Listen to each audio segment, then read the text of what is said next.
Thank you for this wonderful introduction. And yes, what I want to talk to you about is AI and the future of humanity. Now, I know that these conferences focus on the ecological crisis facing humanity, but for better or for worse, AI too is part of this crisis. AI can help us in many ways to overcome the ecological crisis, or it can make it far, far worse. Actually, AI will probably change the very meaning of the ecological system, because for 4 billion years, the ecological system of planet Earth contained only organic life forms. And now, or soon, we might see the emergence of the first inorganic life forms after 4 billion years, or at the very least, the emergence of inorganic agents. Now, people have feared AI since the very beginning of the computer age in the middle of the 20th century. And this fear has inspired many science fiction classics like The Terminator or The Matrix. Now, while such science fiction scenarios have become cultural landmarks, they haven't usually been taken seriously in academic and scientific and political debates, and perhaps for a good reason. Because science fiction scenarios usually assume that before AI can pose a significant threat to humanity, it will have to reach or to pass two important milestones. First, AI will have to become sentient and develop consciousness, feelings, emotions.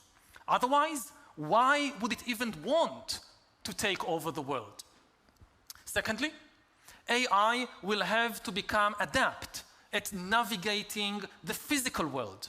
Robots will have to be able to move around and operate in houses and cities and mountains and forests at least as dexterously and efficiently as humans. If they cannot move around the physical world, how can they possibly take it over?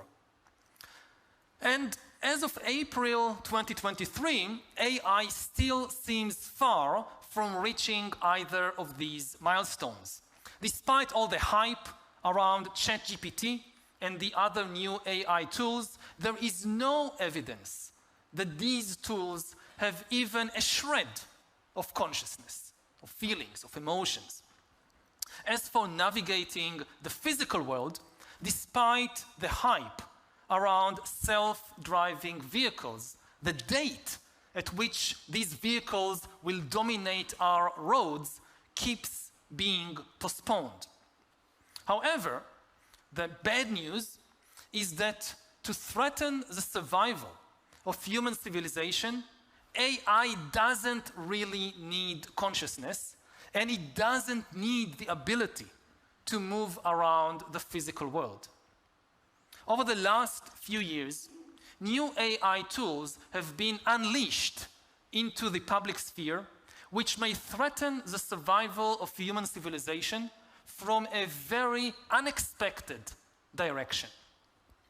And it's difficult for us to even grasp the capabilities of these new AI tools and the speed at which they continue to develop. Indeed, because AI is able to learn by itself, to improve itself, even the developers of these tools don't know the full capabilities of what they have created, and they are themselves often surprised by emergent abilities and emergent qualities of these tools. I guess everybody here is already aware of some of the most fundamental abilities of the new AI tools. Abilities like writing text, drawing images, composing music, and writing code.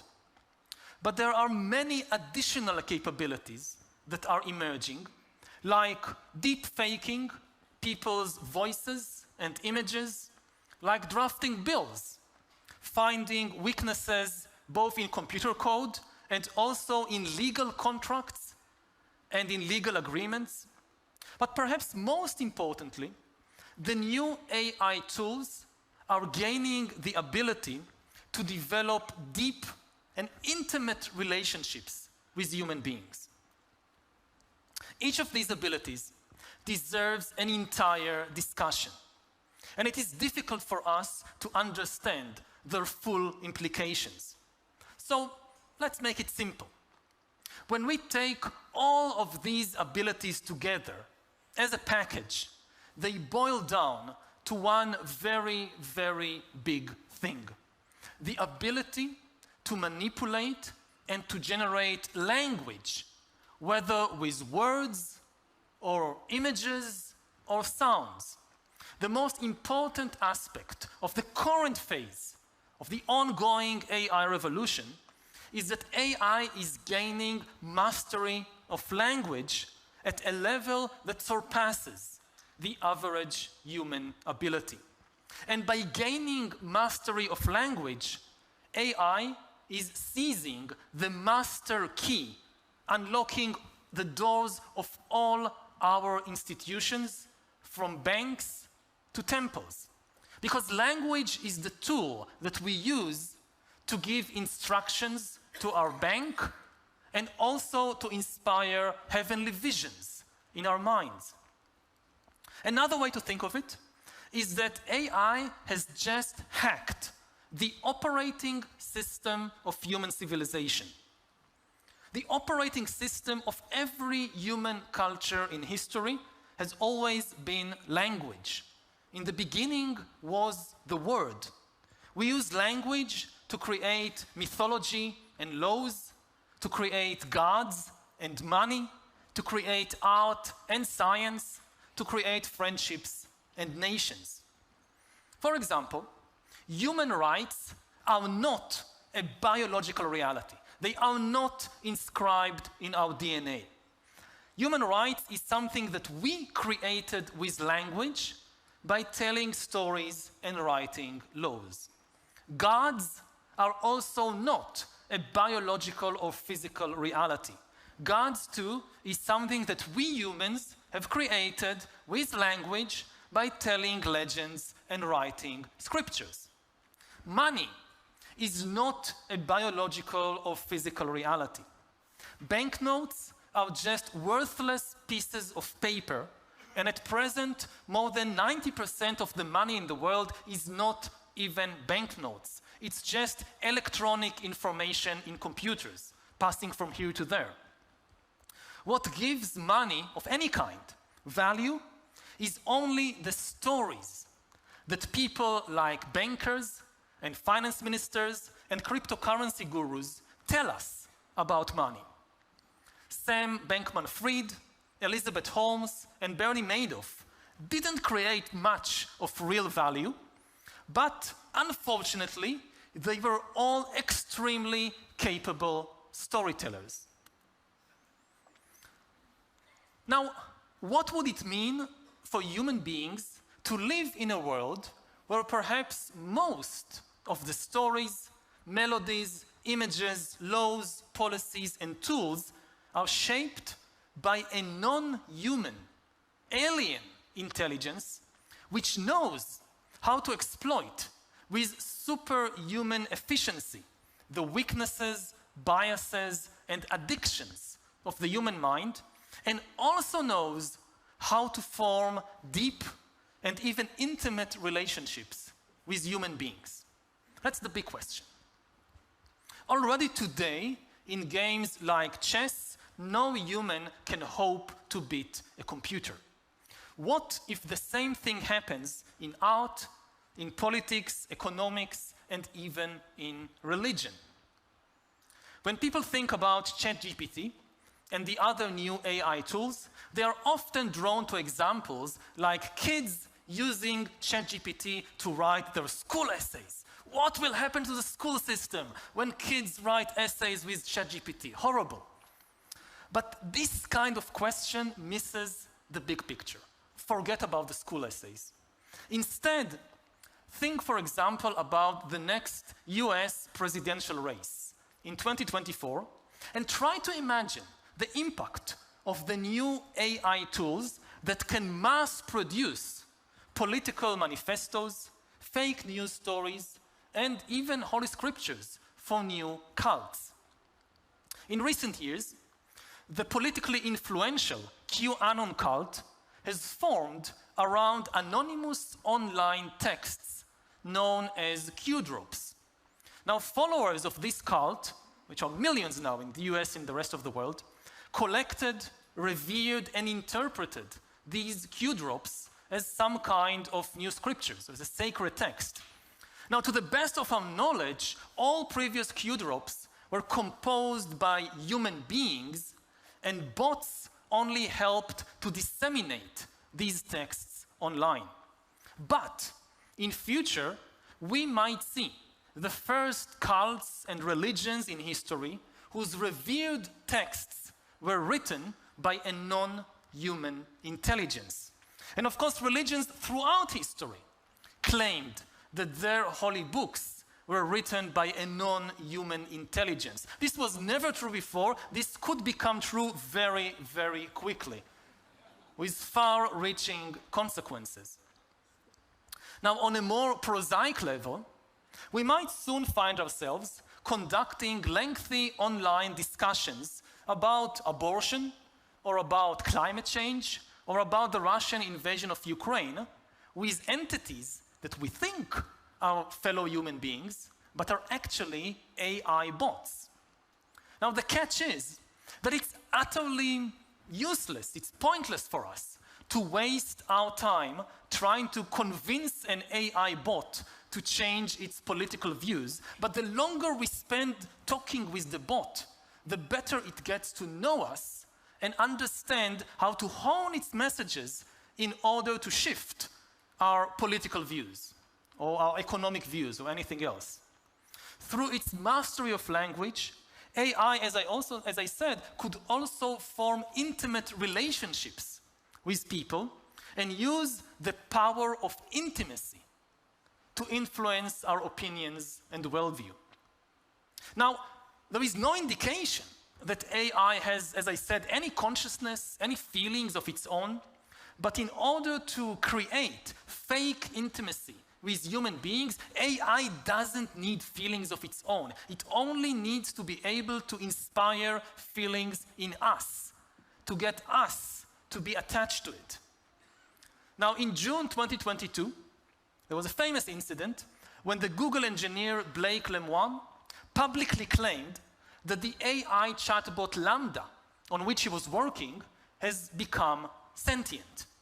This very controversial claim cost him his job. He was fired. Now, the most interesting thing about this episode wasn't Lemoine's claim, which was most probably false.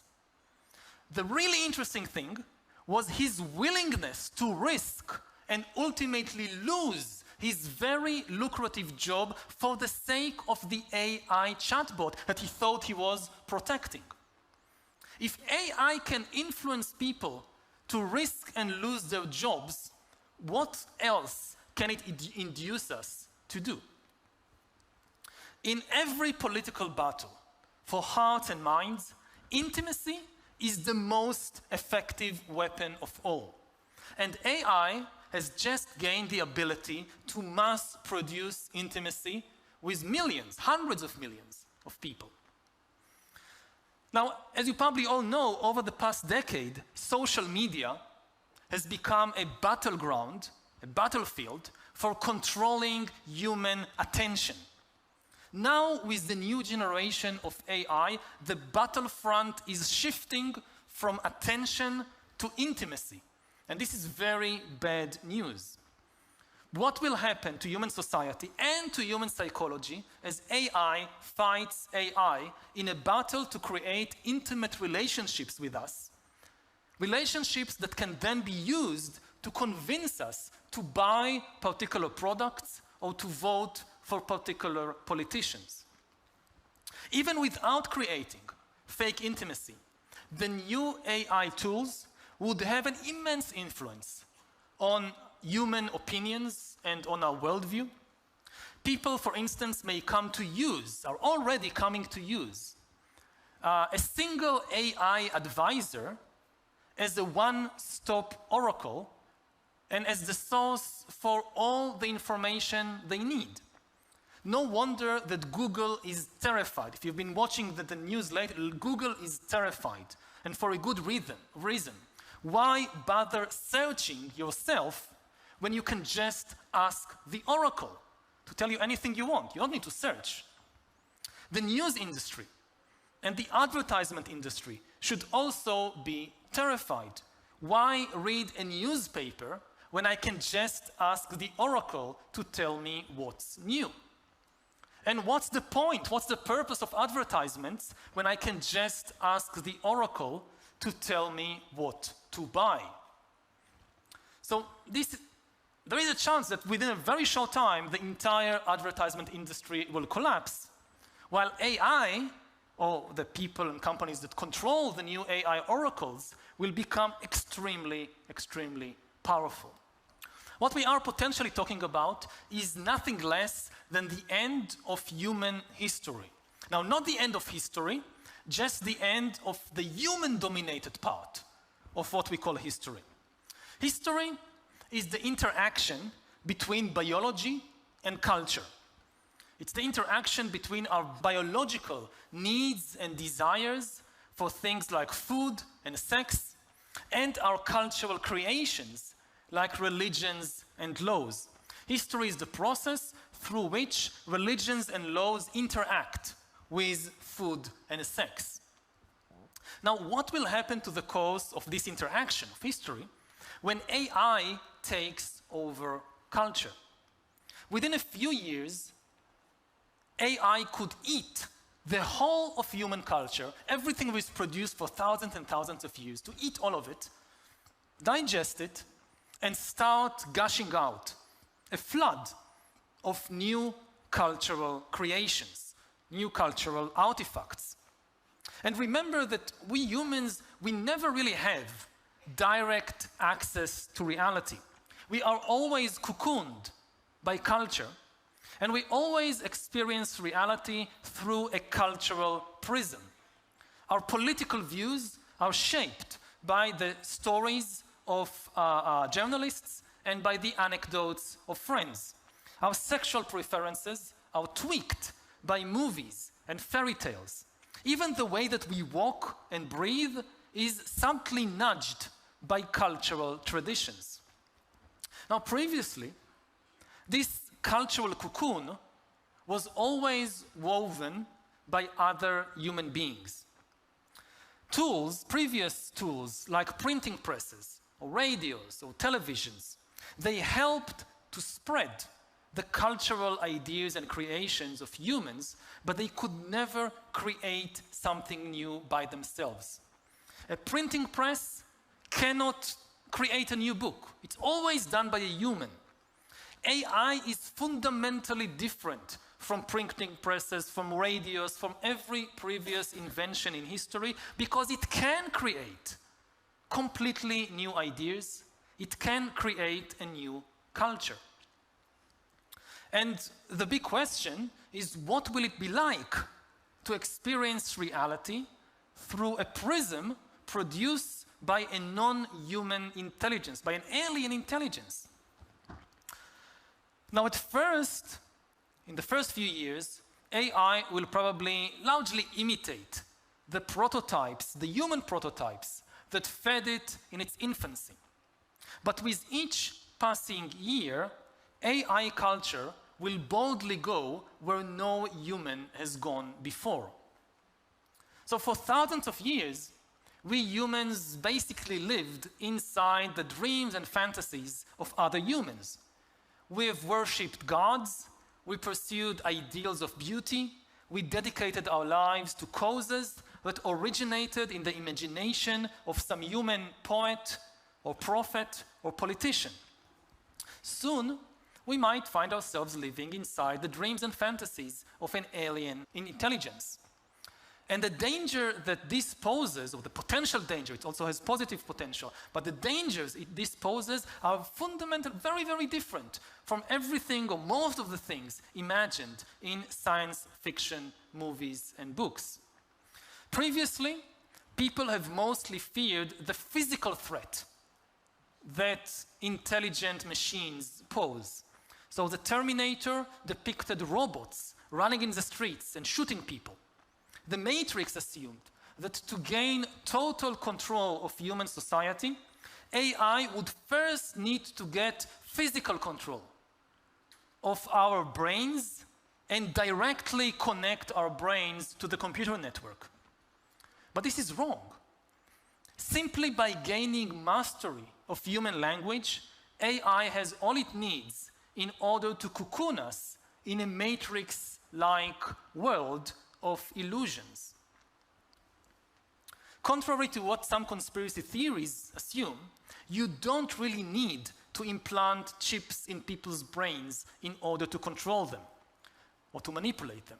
For thousands of years, prophets and poets and politicians have used language and storytelling in order to manipulate and to control people and to reshape society.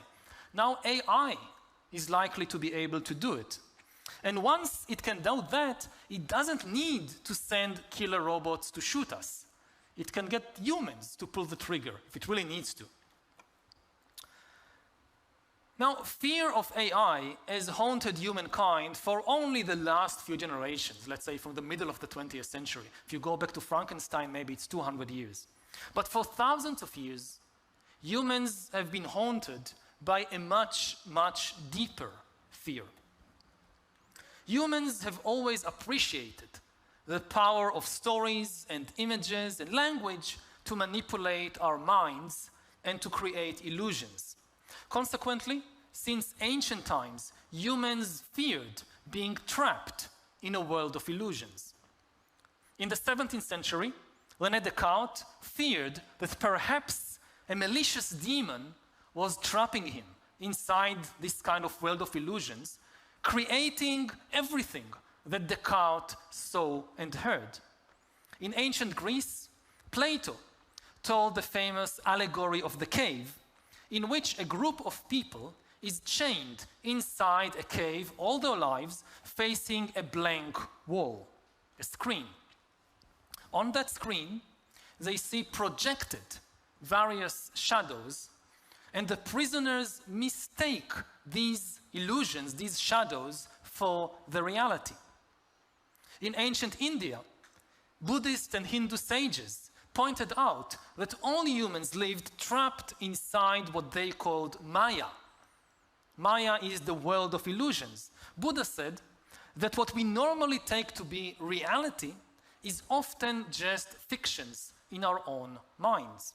People may wage entire wars, killing others and being willing to be killed themselves because of their belief in these fictions. So the AI revolution is bringing us face to face with Descartes' demon, with Plato's cave, with the Maya. If we are not careful, a curtain of illusions could descend over the whole of humankind, and we will never be able to tear that curtain away or even realize that it is there, because we'll think this is reality. And social media, if this sounds far-fetched, so just look at social media over the last few years. Social media has given us a small taste of things to come. In social media, primitive AI tools, but very primitive, have been used not to create content, but to curate content which is produced by human beings. The humans produce stories and videos and whatever, and the AI chooses which stories, which videos would reach our ears and eyes, selecting those that will get the most attention, that will be the most viral. And while very primitive, these AI tools have nevertheless been sufficient to create this kind of curtain of illusions that increased societal polarization all over the world, undermined our mental health, and destabilized democratic societies. Millions of people have confused these illusions for the reality. The USA has the most powerful information technology in the whole of history, and yet American citizens can no longer agree who won the last elections, or whether climate change is real, or whether vaccines prevent illnesses or not. The new AI tools are far, far more powerful than these social media algorithms, and they could cause far more damage. Now, of course, AI has enormous positive potential too. I didn't talk about it because the people who develop AI naturally talk about it enough. You don't need me to add up to that chorus. The job of historians and philosophers like myself is often to point out the dangers. But certainly, AI can help us in countless ways, from finding new cures to cancer to discovering solutions to the ecological crisis that we are facing. In order to make sure that the new AI tools are used for good and not for ill, we first need to appreciate their true capabilities, and we need to regulate them very, very carefully. Since 1945, we knew that nuclear technology could destroy, physically destroy, human civilization, as well as benefiting us by producing cheap and plentiful energy. We therefore reshaped the entire international order to protect ourselves and to make sure that nuclear technology is used primarily for good. We now have to grapple with a new weapon of mass destruction that can annihilate our mental and social world. And one big difference between nukes and AI, nukes cannot produce more powerful nukes.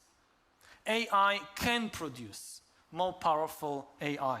So we need to act quickly before AI gets out of our control. Drug companies cannot sell people new medicines without first subjecting these products to rigorous safety checks. Biotech labs cannot just release a new virus into the public sphere in order to impress their shareholders with their technological wizardry. Similarly, governments must immediately ban the release into the public domain of any more revolutionary AI tools before they are made safe. Again, I'm not talking about stopping all research in AI. The first step is to stop the release into the public sphere. The same way you can research viruses without releasing them to the public. You can research AI, but don't release them too quickly into the public domain.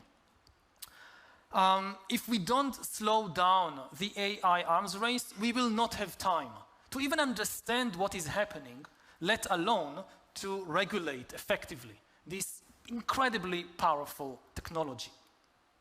Now, you might be wondering or asking, won't slowing down the public deployment of AI cause democracies to lag behind more ruthless authoritarian regimes? And the answer is absolutely no, exactly the opposite. Unregulated AI deployment is what will cause democracies to lose to dictatorships.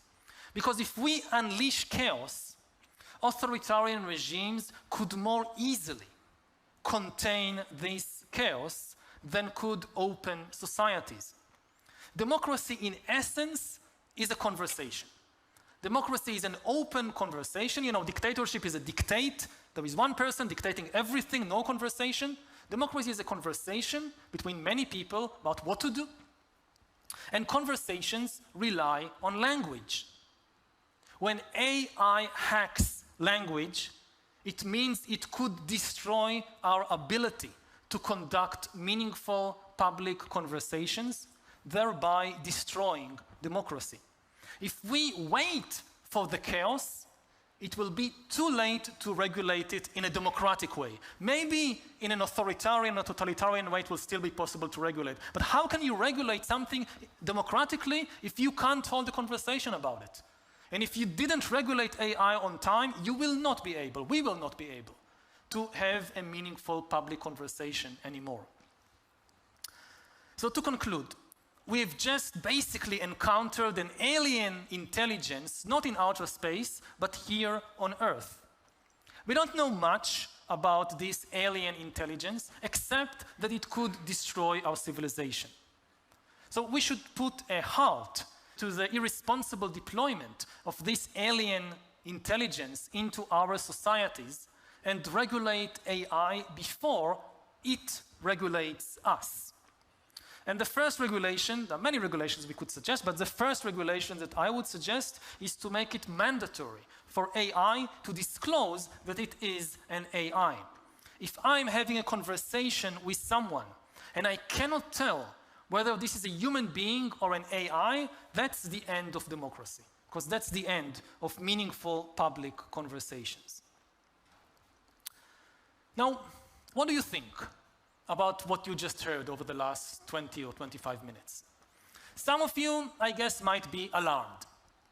Some of you might be angry at the corporations that develop these technologies or at the governments that fail to regulate them. Some of you may be angry at me, thinking that I'm exaggerating the threat or that I'm misleading the public. But whatever you think, I bet that my words have had some emotional impact on you. Not just intellectual impact, also emotional impact. I've just told you a story, and this story is likely to change your mind about certain things and may even cause you to take certain actions in the world. Now, who created this story that you've just heard and that just changed your mind and your brain?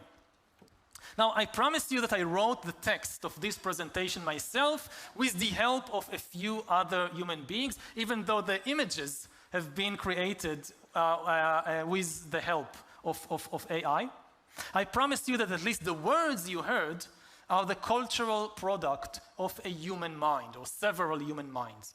But can you be absolutely sure that this is the case? Now, a year ago, you could. A year ago, there was nothing on Earth, at least not in the public domain, other than a human mind that could produce such a sophisticated and powerful text. But now it's different. In theory, the text you just heard could have been generated by a non-human alien intelligence. So take a moment or more than a moment to think about it. Thank you.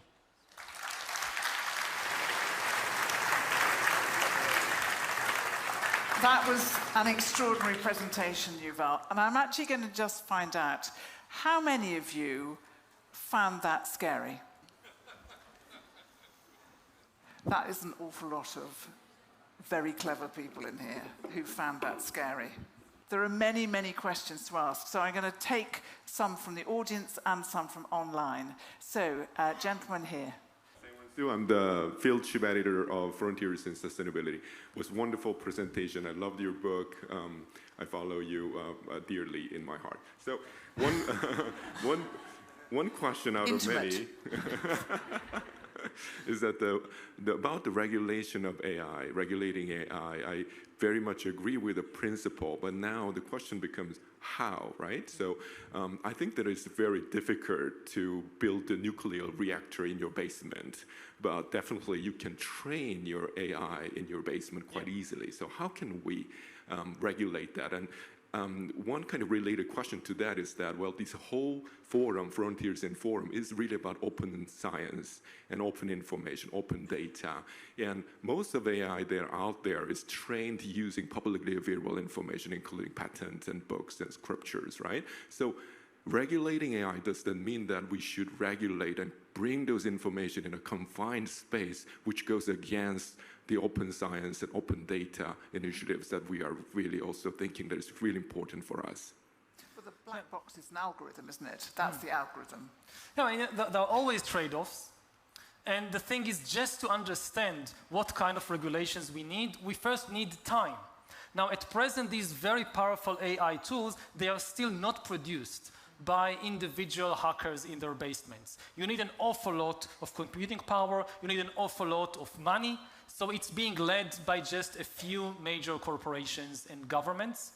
And again, it's going to be very, very difficult to regulate something on a global level, because it's an arms race. But there are things which countries have a benefit to regulate even only themselves. Like, again, this example of an AI must, when it is in interaction with a human, must disclose that it is an AI. Even if some authoritarian regime doesn't want to do it, the EU of the United States or other democratic countries can have this. And this is essential to protect the open society. Now, there are many questions around, censorship online.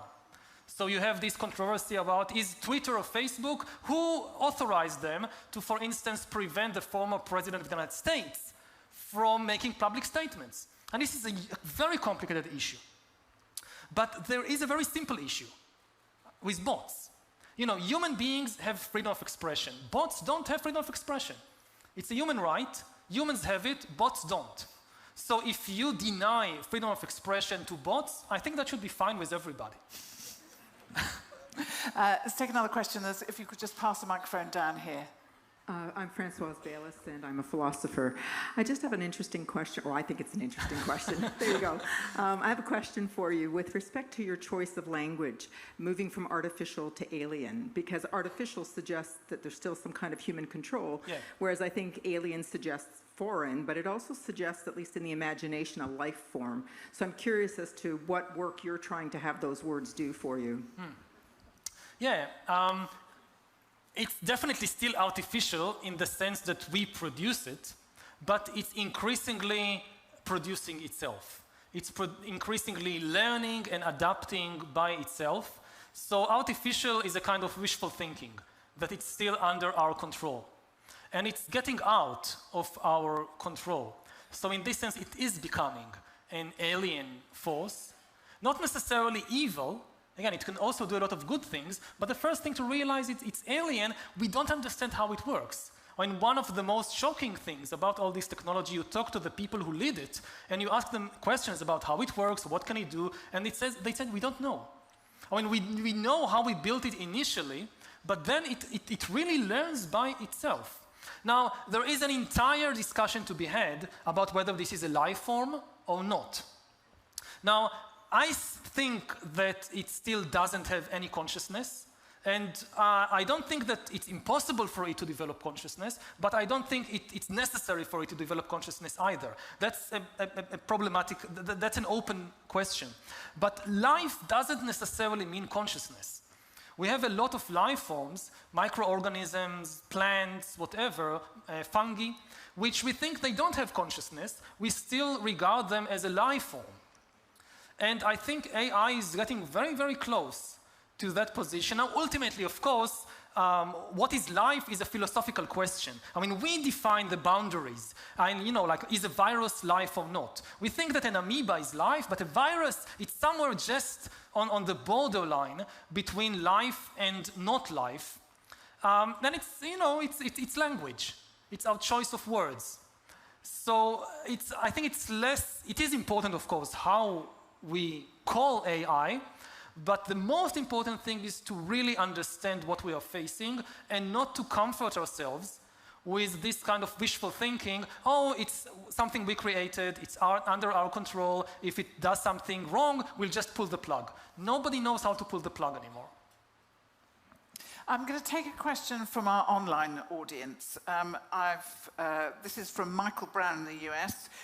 What do you think about the possibility that artificial general intelligence already exists, and it, or those who have access to artificial general intelligence, are already influencing societal systems? I think it's very, very unlikely. We wouldn't be sitting here if there actually existed an artificial general intelligence. When I look at the world and the chaotic stage, artificial general intelligence is really the end of human history. And it's such a powerful thing. It's not something that anybody can contain. And so when I look at the chaotic state of the world, I'm quite confident, again, from a historical perspective, that nobody has it anywhere. How much time it will take to develop artificial general intelligence, I don't know. But to threaten the foundations of civilization, we don't need artificial general intelligence. Again, go back to social media. Very, very primitive AI was still sufficient to create enormous social and political chaos.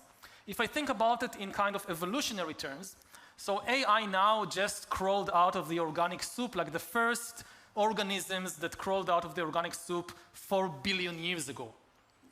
How long it will take it to reach Tyrannosaurus Rex? How long it will take it to reach Homo sapiens? Not 4 billion years. Could be just 40 years. It's the thing about digital evolution, it's moving on a completely different time scale than organic evolution. Can I thank you? It's been absolutely wonderful. It's